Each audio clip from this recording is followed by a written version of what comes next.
It's a great attempt by the country, first of its kind, to make a lander land at the south pole of moon. It's the first of its kind. No nation has done it. So I'm excited, I'm anxious, and the kind of preparations which have been made, both scientifically, managerially, as well as resource-wise, for making this mission successful are outstanding.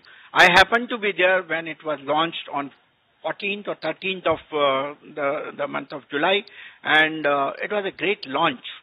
So right from the launch and all the events that have taken place, like raising the orbit, then launching into the moon's orbit, and then circularizing the orbit, and now almost getting ready to come to an orbit of 136 by 25 kilometers, coming to the 25 kilometer point and starting the descent, which will actually lead the descent of our lander Vikram onto the moon.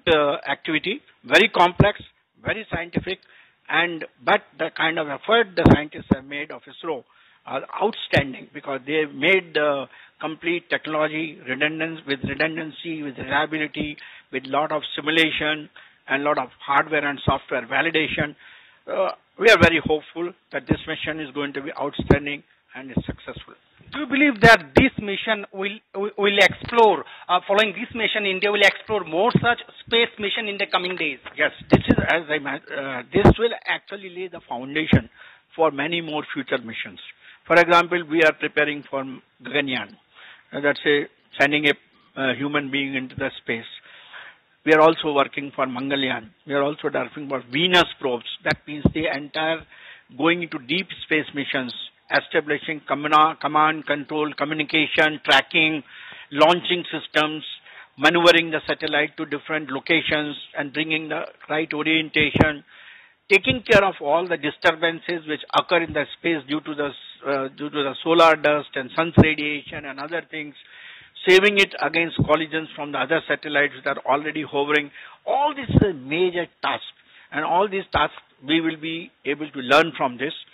And particularly the soft landing on the moon surface brings us to a stage of autonomy in systems and missions to a much higher level. The kind of last 15 minutes of landing which will take place, in which the system is completely autonomous. It is designed with artificial intelligence, with data analytics, with the kind of control guidance and navigation, with the kind of throttleable engines. I'm sure this gives you the complexity, but it also gives us the capability to take on such complex missions which will be needed in future also. How do you find Indian Space Research Organization's initiative for capacity building by involving school students, women into the space sector? You see, there has been a change in the Department of Space already. We have allowed large participation of the private sector today, which has brought in industries, which has brought in startups for building satellites and all that. We have our own university in the Space Department, which is taking the students who are desirous of joining the space technology. In addition to that, the kind of missions which have been done over the last 5-6 years, where we have a lot of PSLV launches, we have a lot of GSLV launches, we have a lot of SSLV launches. These missions actually trigger a great sense of involvement as far as the students in the concerned. We are taking in the department, so a lot of students come for internship. They participate in the various preparation. We are taking our scientists into various colleges and schools where they are being exposed to the space technologies. And this mission of Chandrayaan country, actually it has completely ignited the whole 140 million people of this country. This is if the people getting excited, I'm sure the students, the colleges, the school students, they're also getting excited. They want to be space engineer tomorrow. This is the kind of thing that is happening. The trigger is here, and I'm sure the results will be in the future to see. One last question, sir.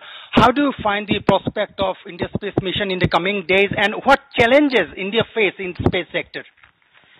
I think we are going to be part of the space economy which is emerging globally. The space economy 4.0 is what is happening. And in that, India with its competitiveness, because all our missions are low-cost missions, will be a winner, because we can launch satellites at much lower cost. We can do our own private industry, which is going to take missions on a customer-to-customer basis, rather business-to-customer basis. So we have more and more globalization taking place of the Indian space. And we have collaborations. We have collaborations with NASA, we have collaboration with ESA, we have collaborations with Russians. So this collaboration and competitiveness will take us to a level that will be one of the forerunners as far as the space economy is concerned. Thanks for talking to ETV Bharat. So it was renowned scientist and former Director General of DRDO, Saraswat, who believes that India's third lunar mission will definitely open the scope for India's space sector in the coming days. This is Gautam Debra reporting for ETV Bharat from New Delhi.